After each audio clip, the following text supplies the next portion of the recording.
this morning in the mighty name of Jesus. Father, we arrest any spirit that might want to raise itself above your spirit this morning. In the mighty name of Jesus of Nazareth. Father God, we arrest all the evil imaginations in Jesus' name. Thank you, Lord. Thank you, Jesus. You are here this morning with us. Father, we give that way to you in Jesus' name. Open our spiritual ears in the name of Jesus, Lord, so that we will comprehend what you want to say to us this morning. In Jesus' name of Nazareth. Siyabonga uNkulunkulu wethu osilondayo usigcina njalo. uNkulunkulu kumpelo sondlayo. Oluhlala njalo ubeka uNkulunkulu wethu sikwaphezu kwamatafula ethu. Ekameni kaJesu Kristu lesinye isikhathi siyamangala ukuthi kwenzeke kanjani, kodwa sithola ukuthi kunomusa wakho ekameni kaJesu Kristu. Sikhona siyibandla lakho, siyifala ekuseni, siphakathi kobukhona bakho ekameni kaJesu Kristu. khuluma Nkosi thina sehle Nkosi yami egameni la Jesu Kristu moya ngcwele siyakudedela in Jesus name amen. Sengazukhuluma ngale yafika mina i-subject efithandwa yide kakhulu indaba yama-altar sazakhuluma ngalo ngokuvuma kodwa namhlanje ngisavalelisa kubaba ngifuna ukuthi ngithi qaba bengayi lapho but kunevesi ezikhuluma ngendaba bafuna ukubolalisa uNkulunkulu what must be revealed in our life. Amen. Berunkulunkulu abonakalisa egameni laJesu Kristu ngibingelela futhi indawo igama elihle lo wasifelayo uJesu Kristu. Umfelo wethu uyobuya masinyane. Hallelujah. Amen. Siyabonga kumakoti kaKristu sithatha sathana ukuthi uNkulunkulu muhle nasekuseni. Amen. Ngibingelela bomama egameni likaJesu Kristu abasizi babayeni babo ngegama elihle laloyo owasifelayo egameni likaJesu.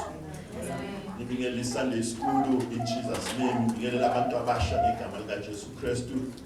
Ngibingelela bobaba ngeviki labo egameni likaJesu Kristu lokuqina esithole inhlanhla engaka ukuthi siphiwe ugovernment angakaphi abobaba kodwa siphiwe thina. Hallelujah. Amen. Yazi lezi zinto zababa ziyangicaba ukuthi kwenzakala kanjani ukuthi maybe the devil is fighting the male seeds ngendlela mangalisayo. Amen. That is why asinika why bazalwane iFather's Day izobangela imali. Why ibangela imali. Hallelujah. Kodwa ke happy Father's Day again for my in the mighty name of Jesus. Bazalwane ngithanda ukuthi abobaba bebe bayithatha indawo yabo. Amen. Amen. Balinde in all costs. Amen bazalwane. Amen. Asithatheni ubaba indawo yethu because sizokhala sithi abomama they are taking over. Abomama bayasheshe bezwe izinto zikaNkulunkulu bazibambe. While thina sifuna ukuzakiwa nisho siyazina thina sinabobaba. Uthi manje mayinje ngelingenje bese sesizalela emuva. Kodwa asibuyele siyithathe manje ngithanda ukuthi ukuze ubaba aphumelele ekhaya akhe eFather must build the altar himself. Amen bazalwane. Amen. Uma ubaba angalindi umama akhe i-altar. Amen bazalwane. La kuGenesis 25 awayifunde manje. Ngiyadlula ngizohlala la kodwa angizuba mude ngoba isimo lami one right namhlanje ukuthi sinoNkulunkulu asingayisebenzi. SinoNkulunkulu. Amen.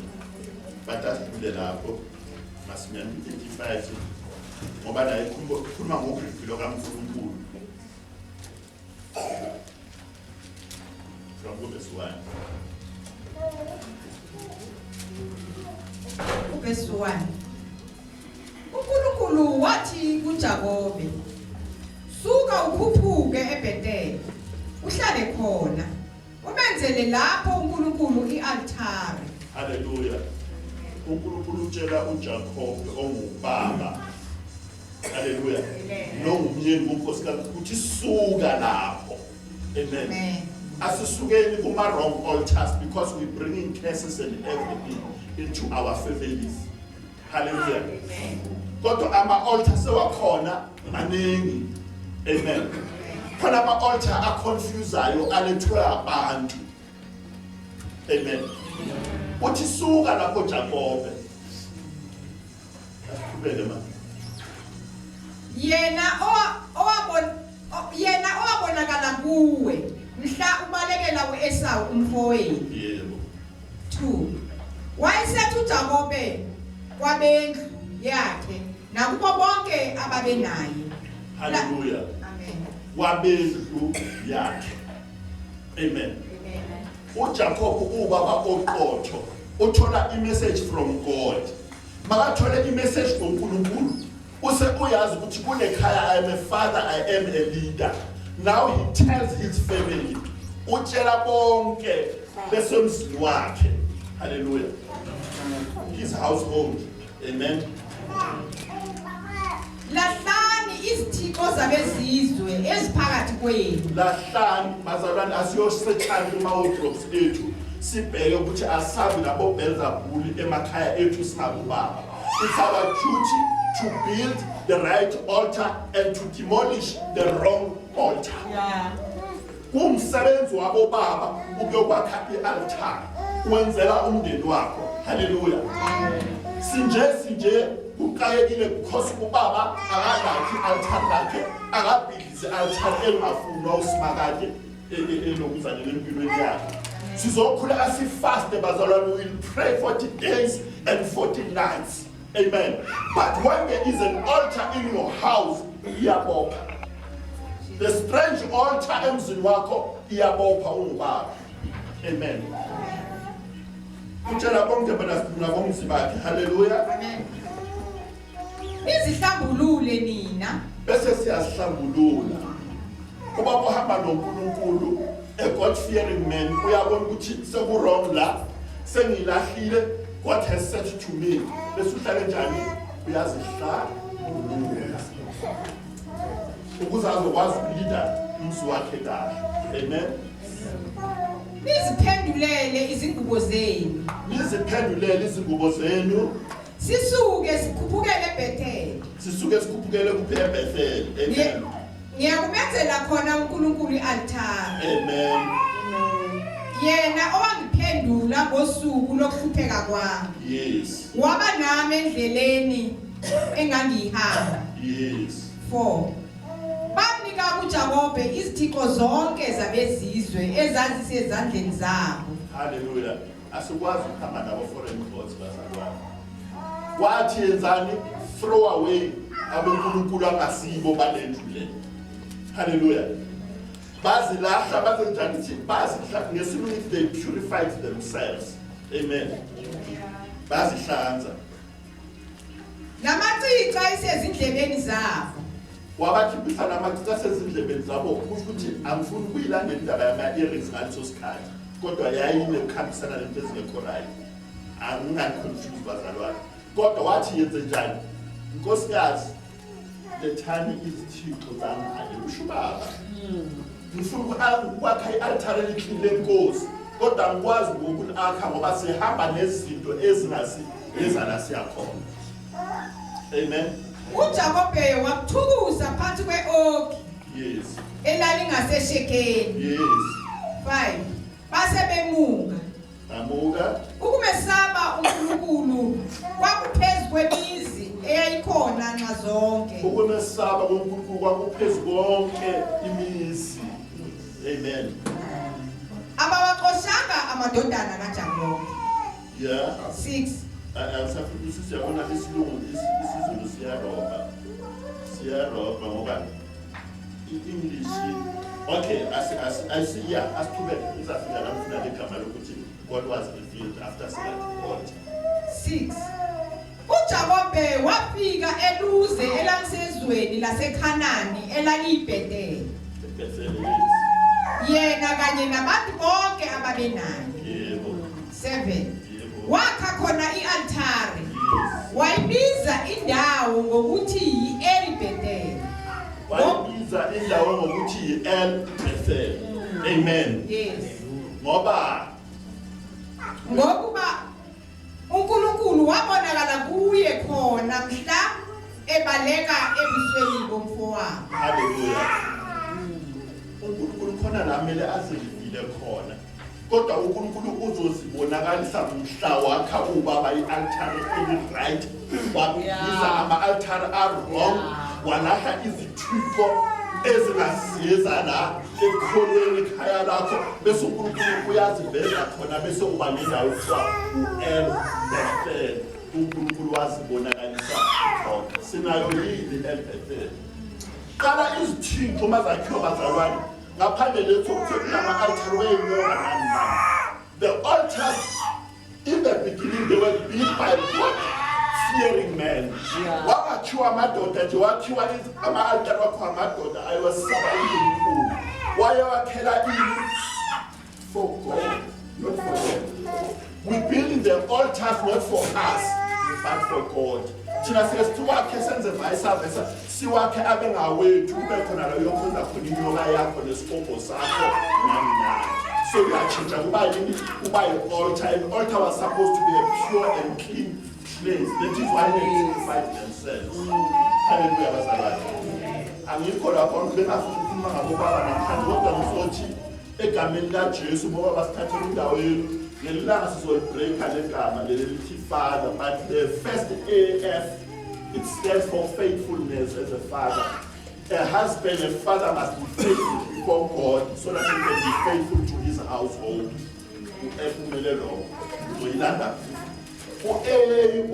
But Baba, he must be available. Baba, I gotta be available. I'm a present. I'm a gift. We need your presence as a father.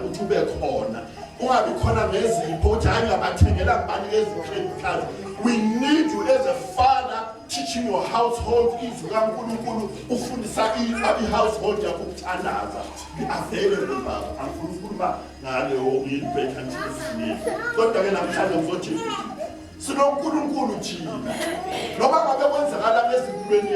We still have a God. Amen. That's my message today. It says one night. We still have a God.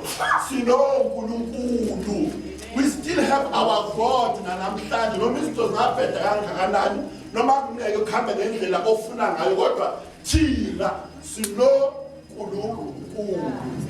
Message from Sino Kulu Bazalan. Ashiluba Pilati, Siasinera Nazonke, every end Siachago to Asipedwa. Nobasinani, Sino Kulu. We still have a God even this morning. I don't care what you uhambe kwempindlela ekuhlukumezayo wakukhala wadatshulelwa kodwa wena mongakhumbula ukuthi unoNkulunkulu owehlukile ongalinganiswa. Hallelujah. Amen. uNkulunkulu wethu akalingani labo bhali iThixo eziwalo esihamba sikhathala. Amen bazalwane. SinoNkulunkulu namhlanje. Asifundeni sokuhlala phansi uDaniel. Sithi nje uDaniel chapter 2.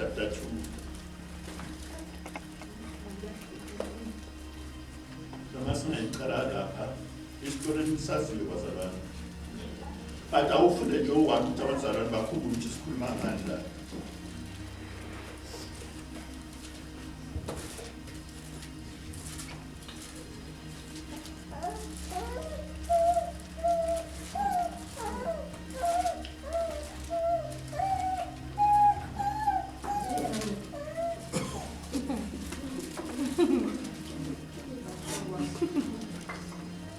Daniel chapter 2.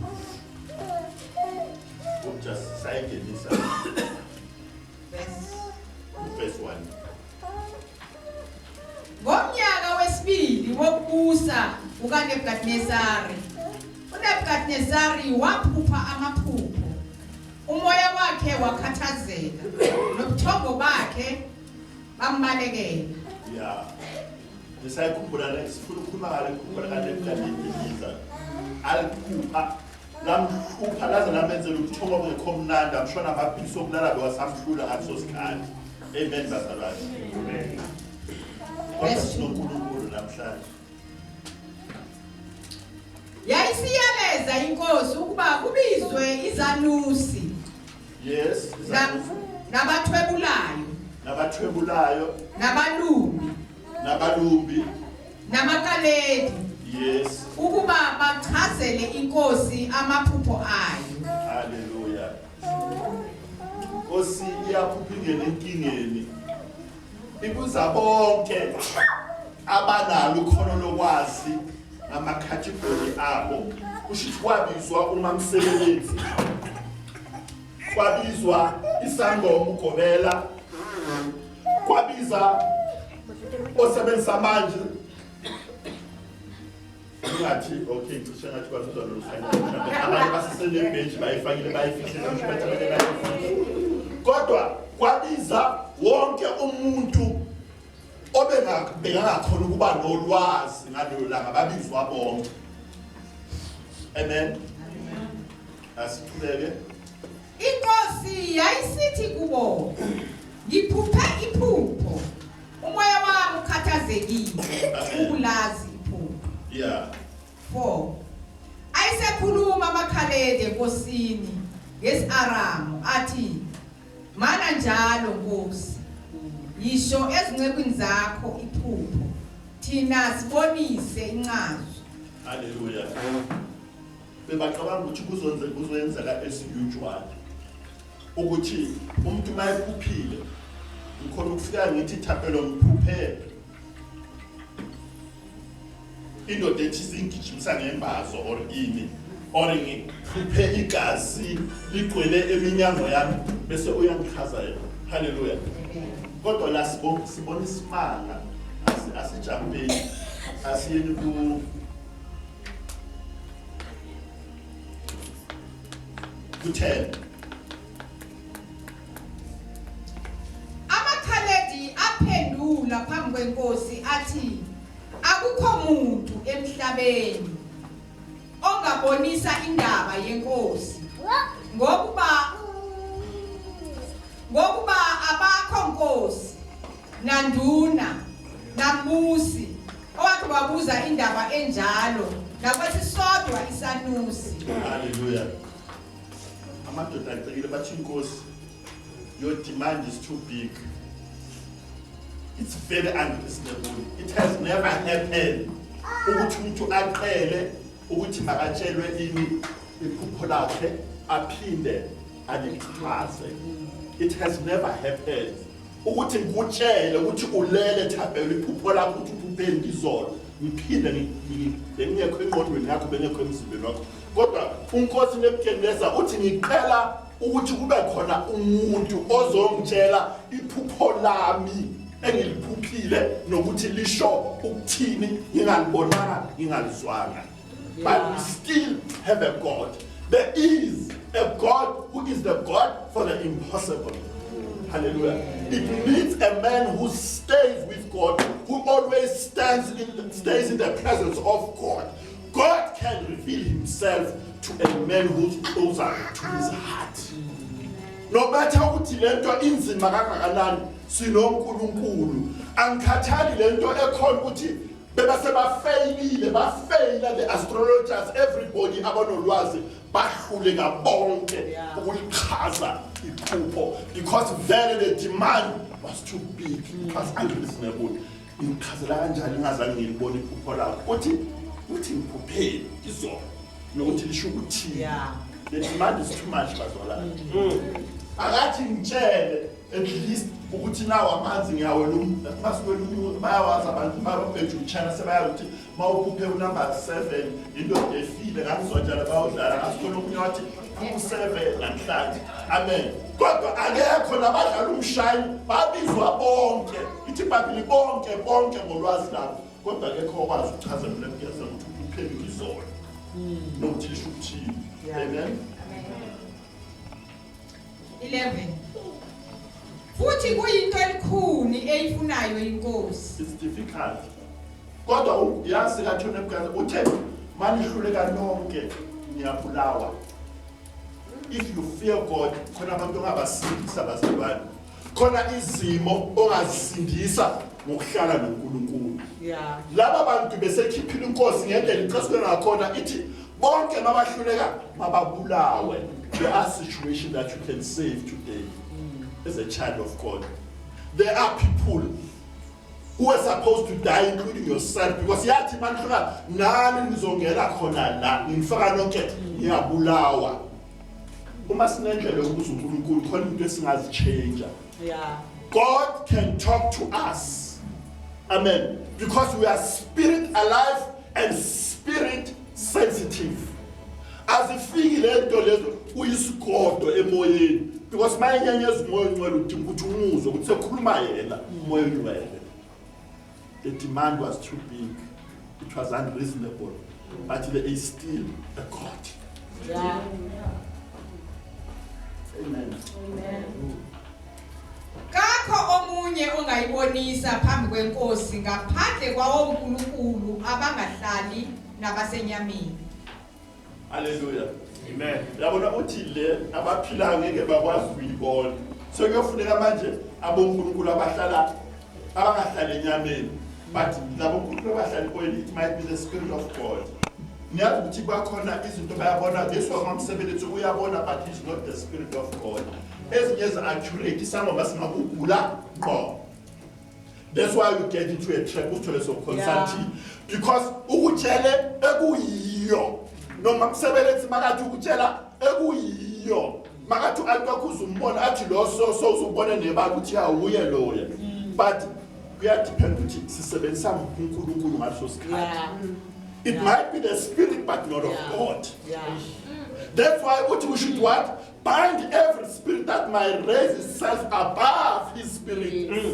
Zonke ziyimimoya. Kodwa uze uchoose my ketela kwabe right ukuthi wena uzwa kahle ukuthi lo access uNkulunkulu yaba yiyo kodwa asiyiyo evela kuNkulunkulu. Hallelujah. Ispirit zihamba nabo fake gobela, zihamba na everything. Sikutshela ngo. But basingalandlela bazona siyokhala kathele maweni.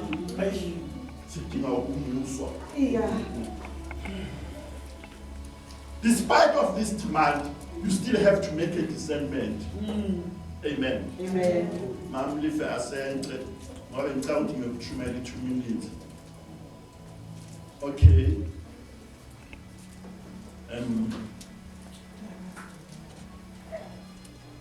Okay, I see 12. Man, this is a cool bill, I speech mentioned 12 should have paid. Ngalokho inkosi yathuthela yafutheka kakhulu. Yafutheka inkosi. Kulesicelo sakhe very difficult. Ufuthekile manje. Amen. Yayaleza ukuba kubhujiswe bonke abahlakaniphileyo baseBhabheli. Abhujiswe bonke ngasali noyi-1. Bazalwa seyazibhala nani manje la. La kwafeyila inkosi bazwafela le-AI. When all has failed, even the AI, technology, sophistication, but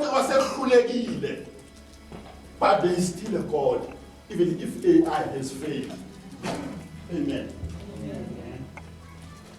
What's my good to say, bonke? Yes. 13. Isimemezelo saphuma sokuthi abahlakaniphileyo babeyabulawa. Yeah. Bamfuna uDaniel nabangani bakhe ukuba babulawe. Uyabona ukuthi bebanike basinde lapho. Kuyokuba bonke ababi nabahle ithi babafuna nabo Daniel. The 3 righteous boys bafunwa la. Kuthi nabo mabenzeni mababulawe. The decrease was not for the clean ones only, even the holy ones, but we needed law on the spirit of wisdom from God. Ukuze asele ukuthi nababi bangafi nabalungile bangafi. Everybody, clean or not clean, everybody was going to the Sunko Sase Tulubi. Uchi 16 uDaniel sinayi qeteleni. Siye ku 16. uDaniel wayesengena wacela enkosini ukuba imnike isikhathi ukuze aboniswe inkosi incazo. 17. uDaniel wayesendlini yakhe wazisa oHananiya noMishayeli noAzariya abangani bakhe le ndaba. 18. ukuba bacele umusa kuNkulunkulu wasezulwini ngale mfihlakalo.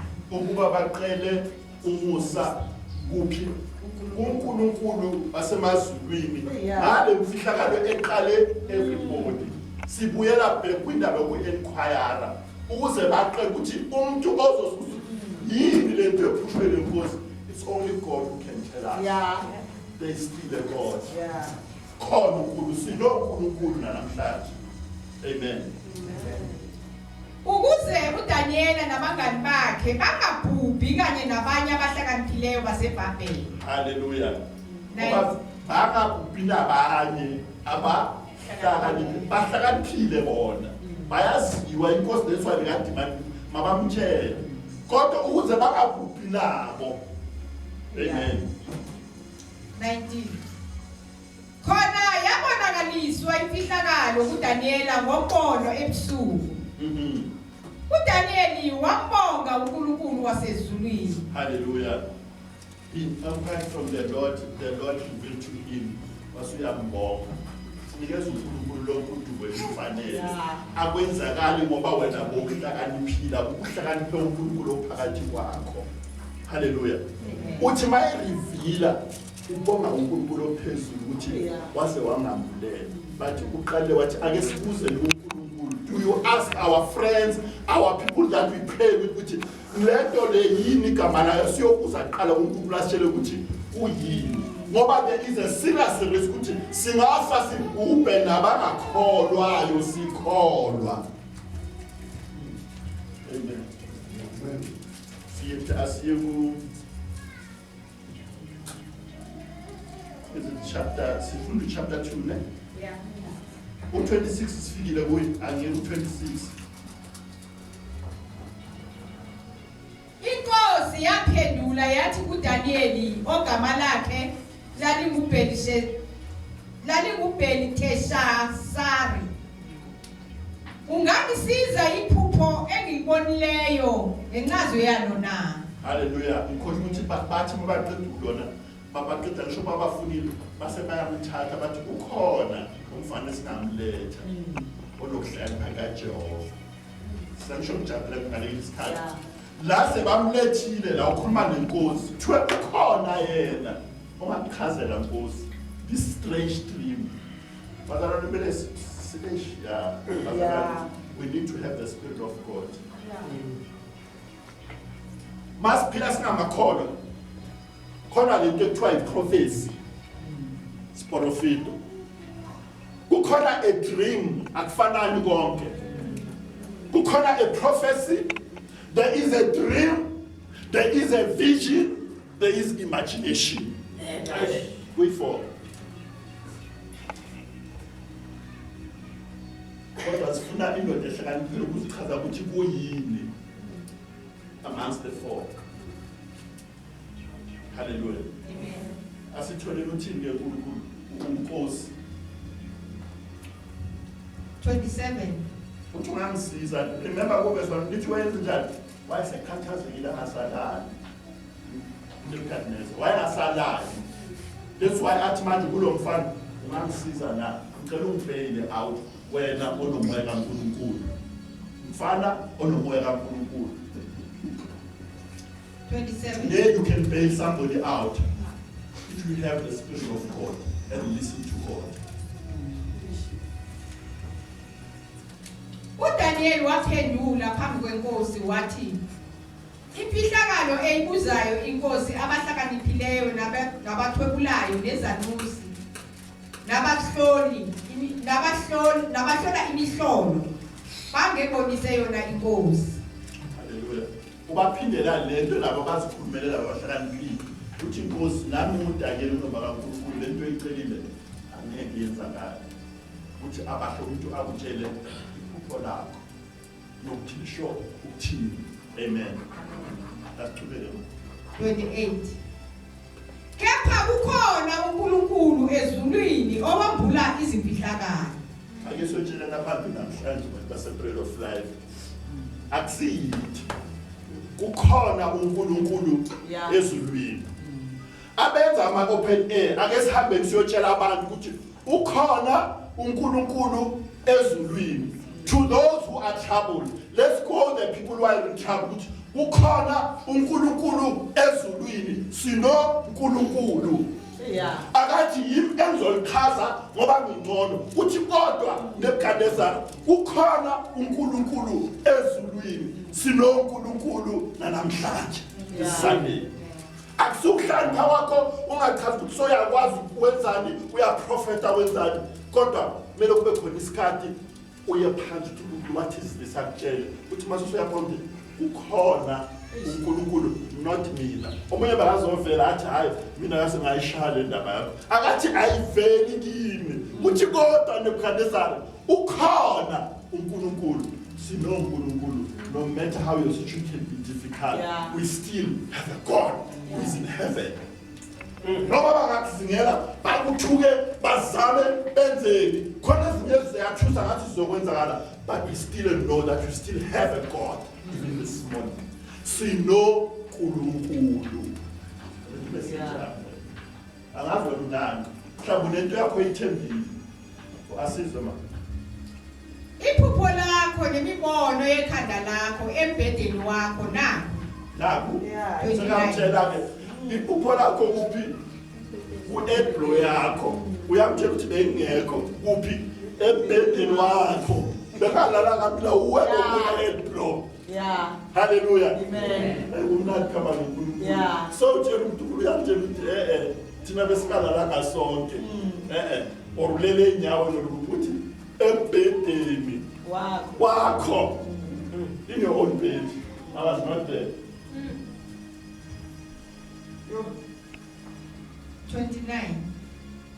Wena ke Nkosi, imicabango yakho yokuya kuba khona emva kwalokhu yafika kuwe usembedeni wakho. Yeah. Owambula izimfihlakalo ukwazisile okuya kuba khona. Yazi uyamtshela ukuthi yazi kahle kahle akuseyiphuphe nje kuphile. Imicabango yakho. Yeah. Just imagine how powerful it is. Who can tell somebody imicabango yakhe? Are you in somebody's brain? Uthi wena futhi awuphuphanga kahle njengoba uthi uphuphile. Imicabango yakho kodwa imicabango yakho itshela izinto ezizokwenzeka. Yeah. Bazona ngisho singehlala phakathi uyahlala mawurelax. Uthatha isitulo bese isikhathi uhlala uthi ufuna ukuthula ukuthi ugcina uzinga ikokhulu athi bese siyayibamba le micabango engalunganga uyi-arrested. Khona elungile khona engalunganga. Kodwa ngesikhathi uthulekani kukhona imicabango emihle ekufika njengoba kuthi kuze ne-vision ye-prayer imicabango imaginations okunye ukucabanga ukuthi masingenza lokho kungaba kuhle. Yeah. Wafinyelela emicabangweni yakhe angekho engqondweni yakhe uthi lento idlulile yadlula usembedeni wakhulele ngosilephemisa futhi akusiyiphupho umcabango kodwa yena ubedimande ukuthi ngifuna umuntu ohlakaniphile angitshela ukuthi ngiphupheni kusho ukuthini ngingaphuphanga naye asiphuphe soyithuba imphuphelo. Amen. Amen. 30. Mina ke akungokuhlakanipha enginakho kunabanye abakhona ukuthi lemfihlakalo yambuliwe kimi. Angesilifteni uNkulunkulu. Ithanda awusipinde bazalwane. Niyasizwa le statement. Mina ke akungokuhlakanipha enginakho. Mina ke akungokuhlakanipha enginakho. Mina uDaniel. Kunabanye abakhona ukuthi lemfihlakalo yambuliwe kimi. Yeah. Kepha ukuba inkosi yaziswe incazo nokuba wazi imicabango yenhliziyo yakho. Hallelujah. Yeah. 31. Micabango yenhliziyo yakho. Ukuthi uhlezi nje akirele ukuthi mina kungabalabala ke ukuthi wabalabala. Kulokubalabala kwakho. Amen. Wena Nkosi wabona. Yeah. Bheka isithombe esikhulu. Lesi sithombe esasisikhulu nesikucwebezela kwaso kwakukuhle sema phambi kwakho nesimo saso sasesabeka. Hallelujah. Uyantshela I'm not interested ngoba angifuni ukuphakamisa le ndaba ukuthi iphupho kahle lisho ukuthini. Kodwa ngifuna ukuthi phakathi kwabo Thixo akekho nje nawo ngathi sisho umuntu phakathi koThixo.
sonkulunkulu. Hallelujah. Ithi indoda inkosikazi khona indoda enjele konke nami. There is a man who told me everything about me. I am a daughter. There is a man. Ukhona uNkulunkulu namhlanje. Hallelujah. SinoNkulunkulu. Liphinde lithi iBhayibheli. Inkosi uNomlamleli. Hallelujah. Akwenzeki uthi kuba noNkulunkulu kube nezintonyana. Munye uNkulunkulu, munye umlamleli. Ikhona indoda emdlele konke ngami. Uthi Daniel, there is a God in heaven. Hallelujah. Namhlanje ngizothi uphakamisa ini uma izinto zikushaya.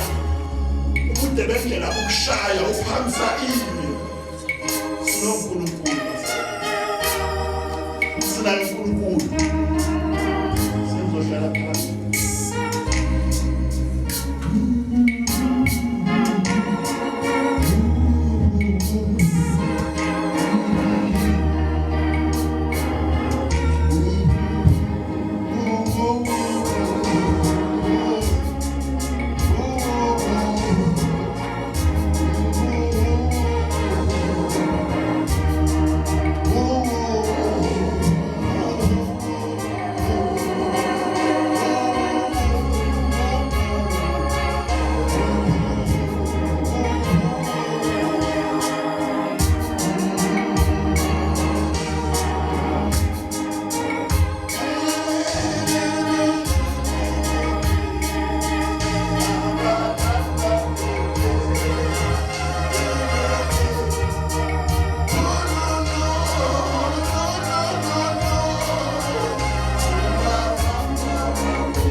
Things changed. As good voice 65. Hallelujah. Things must now turn around. There must be a shift in the spirit. Hallelujah.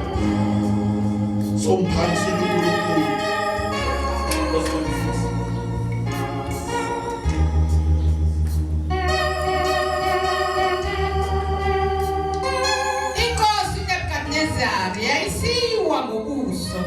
Hallelujah.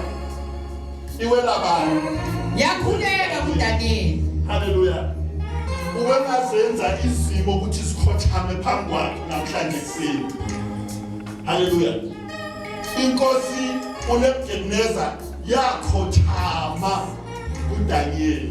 The vice versa. Imagine a king now is bowing down to Daniel. Kodwa isimo kumele sikuqinise namhlanje. Sithobele wena kunokuthi uthobele sona. There is something that must bow down before you today. Angazi yini uthula wakho or yingoda ikhona into emele ithobe namhlanje ithi kuwe ayide. Hallelujah. Yatshentsha ukuthi uNebukadnezar okhipha isimemele ukuthi mabafe. Mabafe.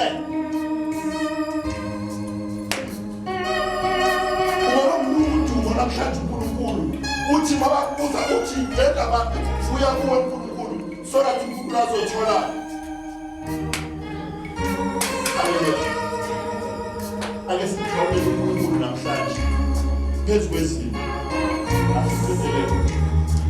Yayaleza ukuba manikele ngomnikelo nangempepho kuye. Hallelujah. Ukhipha umyalelo ukuthi mabafe kodwa namhlanje uthi mabakhipheni. Abakhipha imibikelo abakhiphe essence. Actually yazi essence ukuthi mawe understand bayayishaya kodwa bazi ukuthi ushuthi ama-Anglican alo athi kodwa kholayo he knows what's the meaning of the essence. Which manje asekhishwa nama-essence abuye ethungeni mnandi kuye ophezulu khona uNkulunkulu ophezulu. He need the essence this morning. Wathi kungani. Hallelujah. Nakahle ababona abahamba phambi kwafana bazithi ufona lokayithi. Hallelujah. You must understand what the essence wenzani. Wathi makushiyekela ukukhisha the-essence nani bese kwenzakalani. Inkosi yamphendula uDaniel yathi, ngempela uNkulunkulu wakho uNkulunkulu wawo uNkulunkulu. uNkulunkulu wakho ongamele nalo uNkulunkulu. Akusho uDaniel sekusho umnikazi wendaba. Uthi Nebuchadnezzar, your God is bigger than my God. Oh my God. Tshela uDaniel ukuthi owakho uNkulunkulu mkhulu. Bayashonile abantu bathi uNkulunkulu ngoba ufohlakanye nabo. Mabathi asenze ukuthi nawe uyangena ukujula. Mase kuvele kumele kuvele ukuthi ngoba hayi. Saba naye lo. Senza ke naye lo. Uyofela kanjani uNkulunkulu? Can God distinguish namhlanje? Akahlukaniswe uNkulunkulu. Bazalwane kithi emindenini yethu. Uthi bayigcinele. Nenkosi yamakhosi uMambuli wezimhlakano. Hallelujah. Wabasoba uthi ngiyemambuli. Lento bengicela kube ngeyenzeke. So uthini egcineni? Lokhu ukunamandla okubonakalisa lezihlakano. Inkosi yamkhulisa uDaniel yamupha izipho eziningi ezinkulu. Don't you want to get things from God for elevating him in athi mbalahlele ngokumphakamisa uNkulunkulu asomdumisa bona worship simphakamisa ukuthi izinto zidilike masithi how great thou art. You are the least of the least. Sinakade besukehlisa ngoba wa-creator umuntu simply ukuthi amenze njani ukuzoworship. But the only thing that God couldn't do is to worship himself. Nokuthi aphakamisa. Hallelujah. Uba ungakhipha yini namhlanje umphakamisa